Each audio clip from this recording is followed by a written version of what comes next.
So I was asked to present something on our analysis of national and global food-based dietary guidelines we recently did, and that's what I want to do. The background to this, why we wanted to analyze both the health and the environmental impacts, is that imbalanced diets, and sure enough, dietary guidelines should have something to do with that, are globally the #1 risk factor for premature deaths, and not only so globally, but also in most regions except for sub-Saharan African regions where other forms of malnutrition are still very prevalent. At the same time, we know that we are in not only in a COVID epidemic, but we're also in an obesity pandemic. And over the last 30 years, overweight increased by over a third. Obesity rates doubled. And especially overeating is becoming more and more of a problem with little sign of improvement. At the environmental side, we also know that not only are those diets that we are eating fairly unhealthy, they're also very unsustainable. According to the latest IPCC figures, and I think just yesterday or the day before, there was a new FAO, joint FAO report that also looked at the emissions, food system emissions, and both the IPCC report and the new FAO one value the emissions of the food system at about a third of all emissions. So indeed, the food system is a major driver of climate change. In addition, we know for a long time that it's a major driver of land use change and biodiversity loss. It's a major user of freshwater resources and a major polluter of terrestrial and aquatic systems through fertilizer runoff that has already resulted in quite a number of dead zones in oceans where basically oxygen is depleted and nothing much can live there. In previous studies, we have seen that without dietary changes, there is an increasing risk of exceeding so-called planetary boundaries that describe a safe operating space for humanity. So the idea is if you exceed those planetary boundaries, then you put key ecosystems like climate change, the water ecosystem, forest ecosystem, and so on at risk of becoming destabilized. It's clear we somehow need to change diets to avert that situation. How much of a dietary change do we need? Well, in the UK, for example, and in France, it's not much different. The #1 thing is really to reduce the amount of animal source foods, and that would need to be very drastic when it comes to red meat. That includes beef, pork, and lamb. And on the other hand, we need to massively increase our consumption of fruits, vegetables, nuts and seeds, and legumes.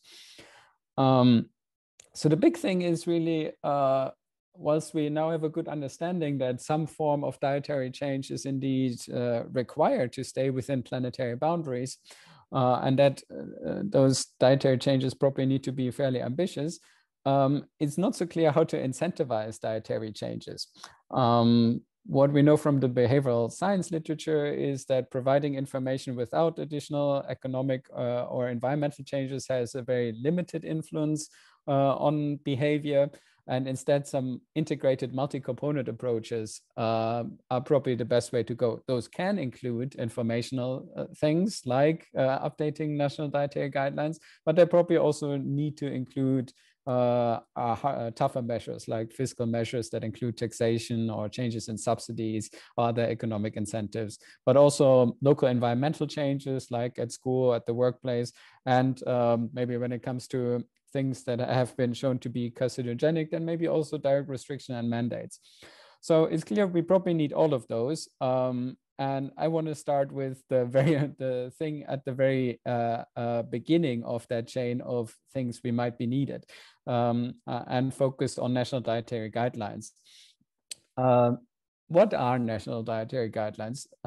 They're political government-endorsed documents intended to provide context-specific recommendations and advice on healthy diets and lifestyles. when they are well implemented in a country, then they form the basis for educational programs and national food and nutrition policies. So in a sense, they are an important starting point for food system regulation, in addition to just being a communication tool. And I would just say they're really getting national dietary guidelines in order is really part of doing your homework when it comes to food policy. So in a study that we published last year in the British Medical Journal, BMJ, we wanted to analyze food-based dietary guidelines with respect to their healthiness and implications for sustainability. What did we do for this? Well, we transcribed and coded the recommendations in the guidelines to construct something that we call representative diets, meaning how would national diets look like if people followed those guidelines. And then we did an environmental analysis based on country and commodity specific environmental footprints. We did a health analysis based on a comparative risk assessment of dietary risk, similar to the burden of disease analysis. And we did both national and global analyses with comparisons to global health and environmental targets to judge whether a dietary guideline would actually be sustainable at a global level. So I briefly go a little bit more detail into those methods and then jump to the results. So first of all, what dietary guidelines and where did we get them from? Fortunately, the FAO has the Food and Agriculture Organization has a detailed database on, it's probably not all food-based dietary guidelines, but at least on all that they can get their hands off. There are about 100 countries in there. That's how it looks like. You can click on them. They give you a link to the guideline document and a little summary. So we extracted the dietary guidelines for 97 countries. Some links were not usable, basically. And for some, there was no document we could translate in any meaningful way. So out of those 97, there were 85 that were usable in the end, which is still a very good coverage, I would say. And as you see, you have here all regions included. Probably African regions, as you can see, less so than Europe, which might also be due to the fact that there are just no formalized dietary guidelines in many of those countries. We supplemented those national ones with global guidelines from the World Health Organization and with the Eat Lancet Commission on Healthy Diets from Sustainable Food Systems. Those guidelines have very different coverage, and I probably say a bit more about that later. But in the Eat Lancet Commission, we try to be very comprehensive when it comes to food groups, whereas the World Health Organization is only provides concrete recommendations on a very limited number of aspects. So they say, well, eat your 5 a day, 5 fruits and vegetables a day, don't overeat, don't undereat, and don't eat too much sugar. That's basically it. Other things are very vague. So that is immediately one of the differences here. But based on the first thing, as you can already hear, that we encountered was that how can we translate recommendations that are often very qualitative into something that we can actually analyze with data. So we try to be as benevolent, so to say, to those guidelines as possible. It was easiest when they provide an exact number, right? So when they say eat 5 servings of fruits and vegetables, and the serving size is quantified, then we have good information, right? Or don't eat more than so and so much grams of red meat per week. That is great. Often the guidelines had missing serving sizes, so then we use serving sizes from the same region with the idea that within a region serving sizes should be similar. We did sensitivity analysis with standard serving sizes from the epidemiological literature, which didn't really change very much. And if it had something missing, we always increased this uncertainty score to analyze also on that dimension how dietary guidelines could be more specific, really. So we increased the uncertainty score by 1 if serving size was missing. If it was vaguer and it said eat daily, or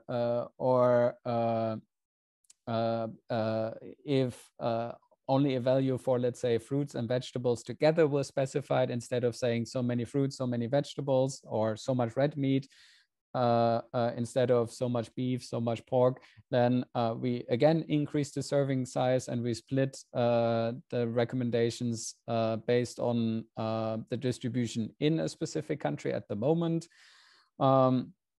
Then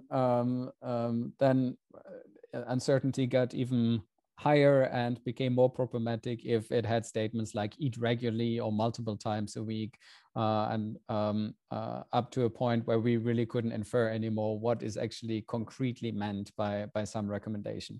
But as you can see here, we tried to basically get something out of almost anything that would be mentioned in those. Then we coupled whatever we got out from the recommendations with country and crop specific environmental footprints of the type that you can see here.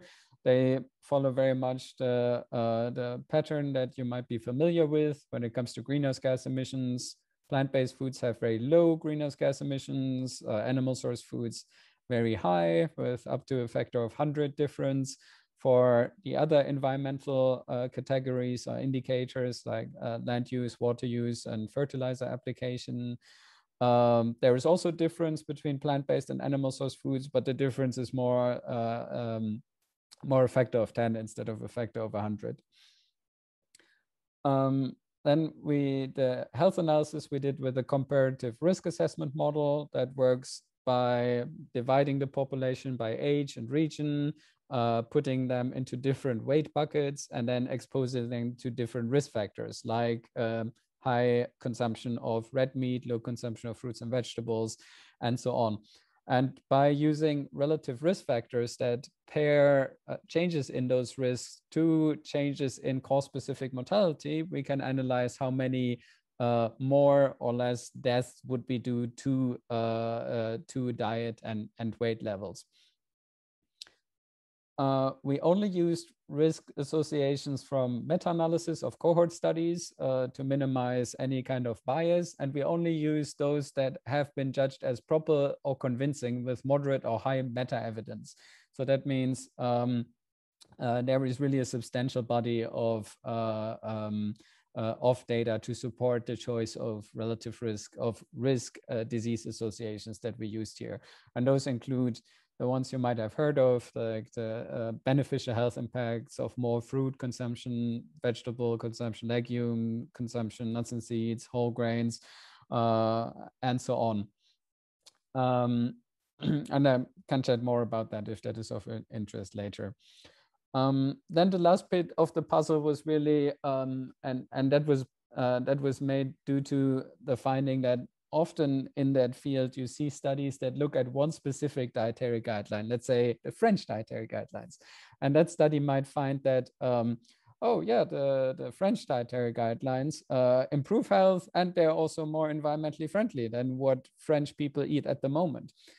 Now, unfortunately, that has hardly any, that statement contains hardly any meaningful information, because almost any diet in high income countries is woefully out of whack. So if you improve fairly shitty diets, you still end up with a fairly shitty diet.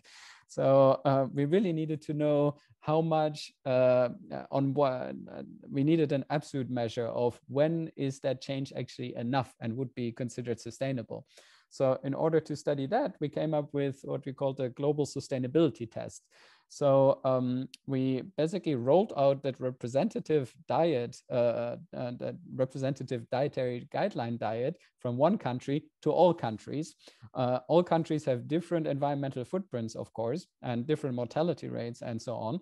But by studying those that global adoption of that same dietary pattern that would be followed if some person from that country read those guidelines, we can see that if a guideline would be would be globally just, so to say. So if we find that global adoption of, let's say, the French dietary guidelines would lead to a crazy overshoot of the emissions and the Paris Agreement, then we know it's not globally equitable. So other countries would need to have more stringent dietary guidelines. So that and by that measure, we would judge those dietary guidelines as globally not sustainable and not stringent enough, really.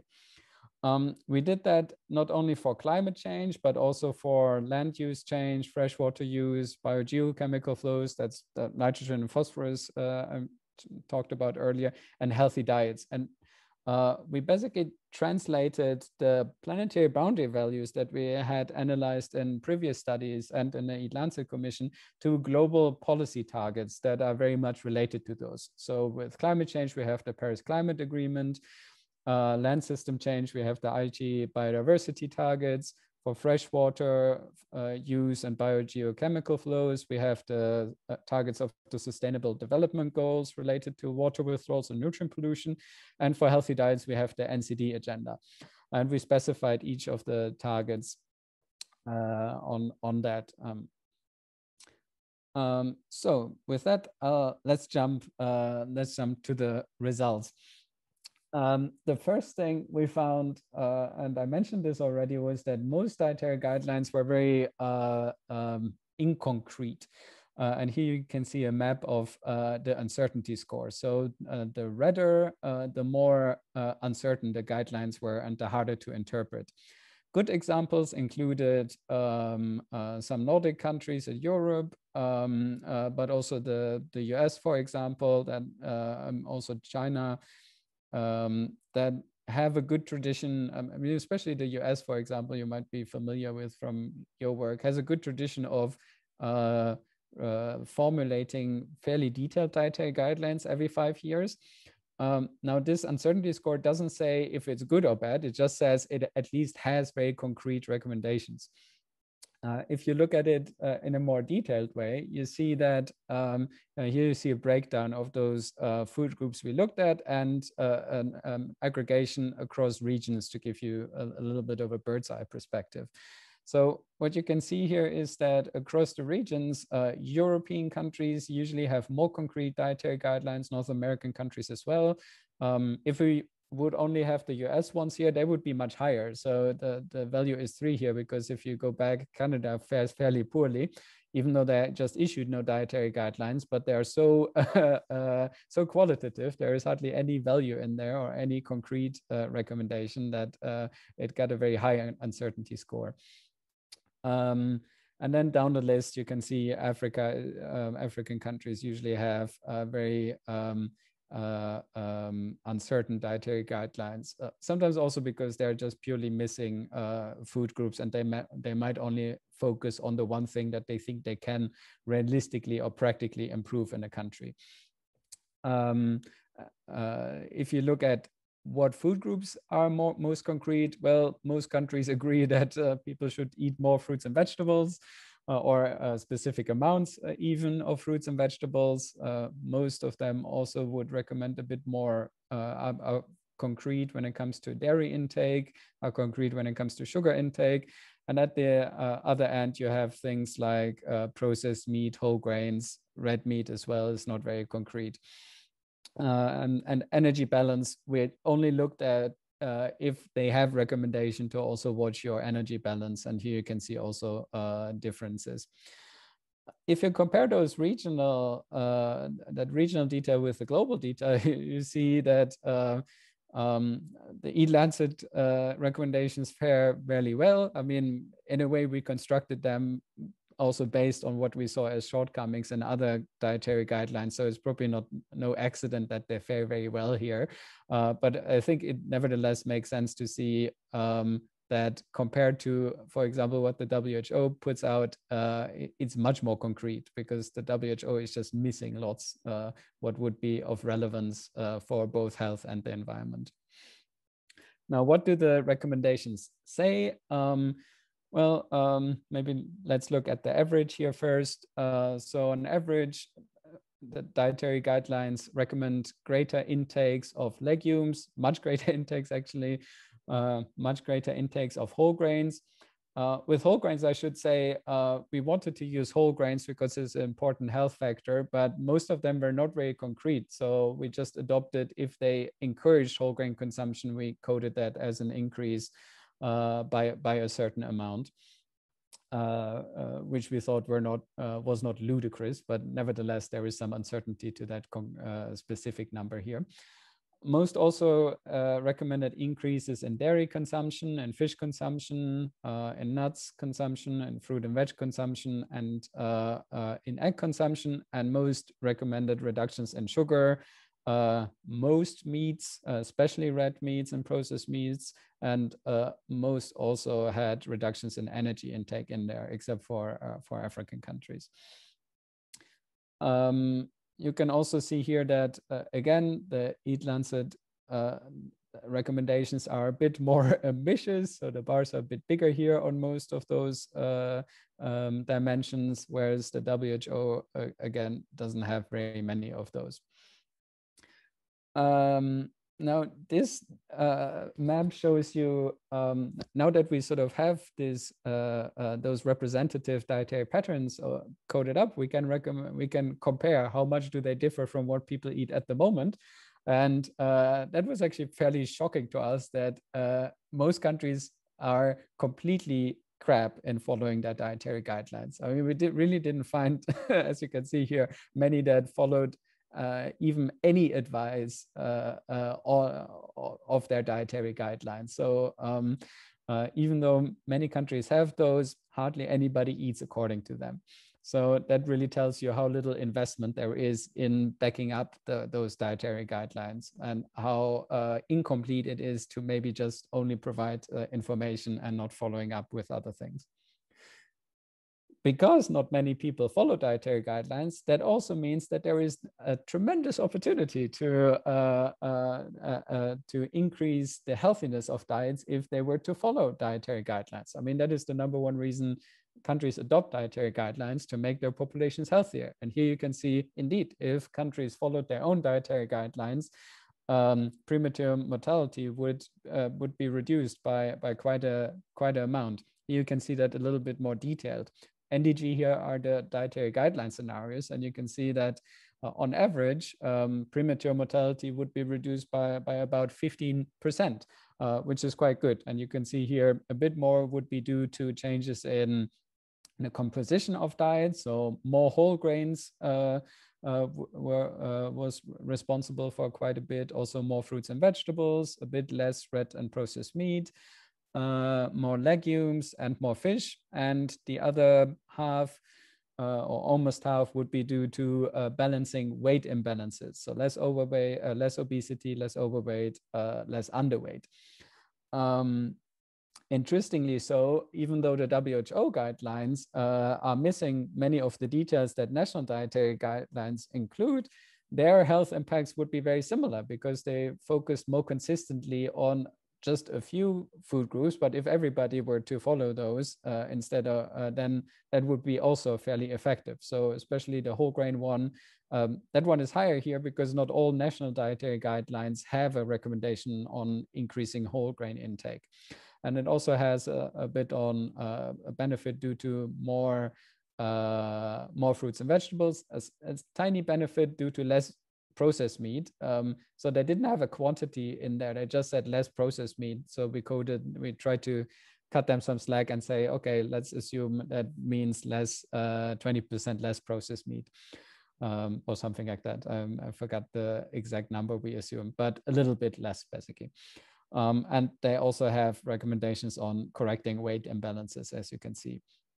If you compare, and the interesting thing is actually, if you compare across regions, the difference between national dietary guidelines and WHO, you see that countries that maybe don't have a good infrastructure in terms of developing those, there the WHO guidelines are a little bit better in terms of the health impacts, like in Africa, whereas in countries that have a good infrastructure, like North America, the guidelines are a bit less impactful, because there it makes the additional detail really helps a bit here. But in any of those regions, we found that if people were to move to the Eat Lancet recommendations, and here we use the flexitarian diets of the Eat Lancet recommendations, then the reduction in premature mortality could increase from 15% to around 20%, due to just a much more ambitious targets, but also coverage of all food groups. And that is not only the case on average, but as you can see here, really in all countries. Should probably also say the reason you see here a relative lower health impact for Africa and Asia and Pacific is that there the mortality rates for diet-related diseases are still relatively low compared to the mortality rates for communicable diseases. So it's not because the changes are not more, it's not because the changes are less, it's because the mortality rates are still very different here. This is the map about on greenhouse gas emissions, and you see that adoption of national dietary guidelines in the country where they're issued would generally reduce emissions. Here you see some in an African country here, it would increase, but that is really only due to the fact that at the moment their diets are very poor and mostly based on grains. So whatever they do, their emissions would increase. But in most other ones, because you have a moderate recommended reduction in red meat, specifically, you would see a reduction in greenhouse gas emissions. This shows you that in a little bit more detail, probably too much detail. So maybe let's just focus on the very left side here. That again shows you the average. So here you see a reduction on average of around 18% in emissions. Most of that due to beef reductions in beef, and slightly counteracted by increases in dairy. That balance sometimes looks different in different countries. So in North America, it's a bit larger. In the Near East, it's actually overcompensated by very high recommendations to increase dairy intake. But on average, there is a slight reduction. Compared again to the global ones, that reduction is very low. If everybody in those countries would adopt the Eat Lancet recommendations, the reduction in greenhouse gas emissions would be more than 40%. Whereas the adoption of WHO guidelines really didn't do very much. Slightly lower reduction in greenhouse gas emissions and hardly anything on the other environmental domains. So here's the important thing now, like how do the diets fare when it comes to those different global health and environmental targets? This was also a bit shocking to us. So what you can see here is that most countries don't do very well. Specifically 98%, so basically almost all of national food-based dietary guidelines did not meet at least one target, and more than 2/3 only fulfilled one or two targets. So it was usually, I think, the phosphorus and the nitrogen target, or sometimes one of the fertilizer targets and the health target, but really not many others. The ones that fared comparatively well here were Indonesia, India, Sierra Leone was pretty good as well. What those countries had in common is that current meat intake is fairly low, and the national recommendations didn't recommend quite an increase. So they usually left it there or recommended low amounts. They didn't necessarily recommend to cut it out. They just basically were adapted to those countries where intake of those meat products and dairy products was already low, and they just recommended moderate increases sometimes. Yeah, you can also see here, France is pretty bad. again, if we look at that in a little bit more detailed way, you can see which global targets were where was the biggest mismatch between global targets and the performance of the dietary guidelines. And as one would maybe expect, it's really greenhouse gas emissions, since that is one of the #1 factors that needs dietary change. And you see here on average, if people would eat according to their dietary guidelines, you would have an overshoot of the food system bit of the Paris Agreement by quite a bit here. I just looked up what it is for France, and let's see if I have it open here. In France, the overshoot would be roughly a factor of 3. So all things equal and all non-food systems emissions equal, you basically would need 3 Earths to dilute the food system emissions enough to meet the Paris Climate Agreement, which I think is very shocking. Most of the time, though, again, it's a better situation than current diets. So current diets, for example, in France, would lead to an overshoot by 5. So you need 5 planets to dilute the emissions enough. Nonetheless, 5 or 3, we only have 1, right? So it's just too much. And you see here that especially Europe, Near East, and North America really do very poorly. And it's the WHO also does still fairly poorly, but a little bit better. And it's really only the Eat Lancet dietary recommendations that that allow you to simultaneously stay within those targets. This is a slide that shows you where that overshoot comes from. And again, as you would expect, much of the greenhouse gas emissions, really the great majority, are due to animal source foods, specifically ruminant meats and dairy. So the takeaway messages here are really, 1, dietary guidelines inform national policies, hopefully, such as health programs, procurement in both ministries, but also other institutional settings. Many dietary guidelines, indeed hardly any are no, many are not sustainable, so hardly any are sustainable when adopted globally, and all of them could also be healthier. So they not only fail on their on the target that they usually give themselves, but they really fail when it comes to food system challenges in general. And again, the reason here is a lack for a clearer limits for animal source foods. So we think that updating guidelines in light of sustainability concerns is really an essential first step for progressive food policy reform. Yeah, I come to some examples here.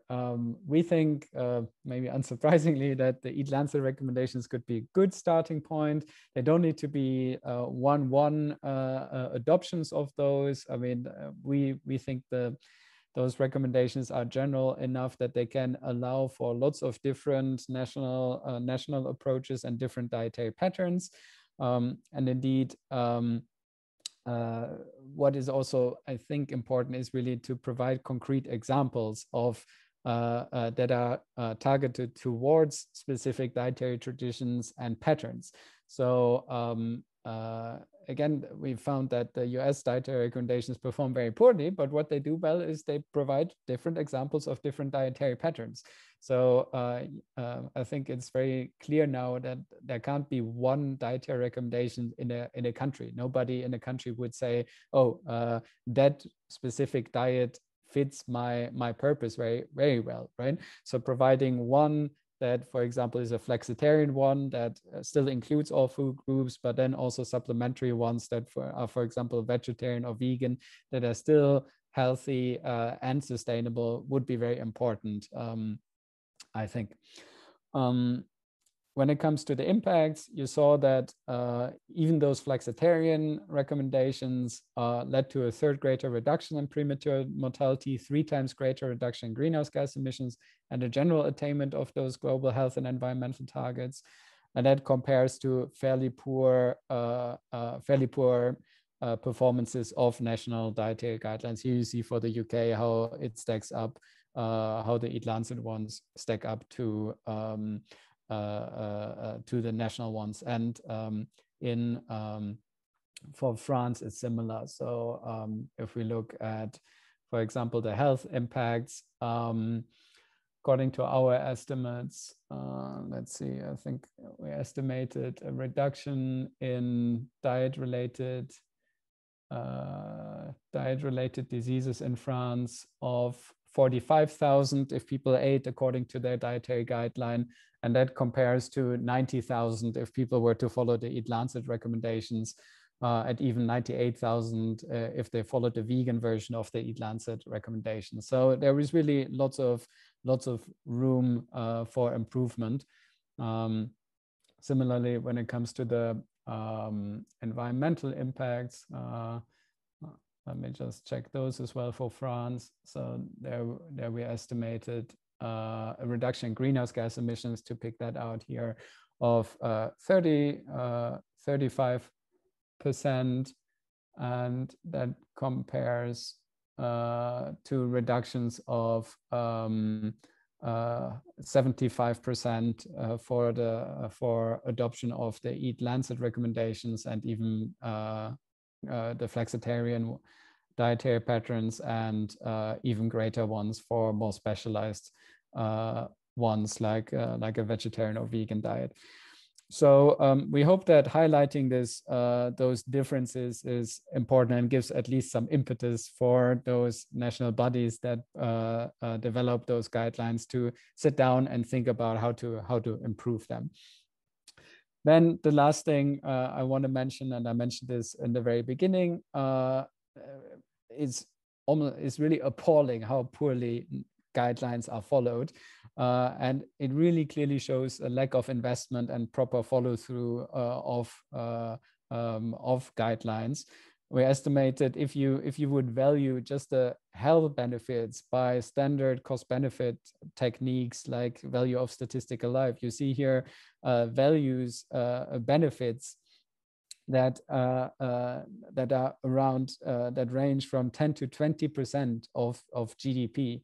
So this is really massive, yet it's completely ignored by policymakers at the moment. So I think also hammering that in, that it's not only necessary from an environmental perspective, it's beneficial for a health perspective, and you basically avoid lots of health costs further down the chain.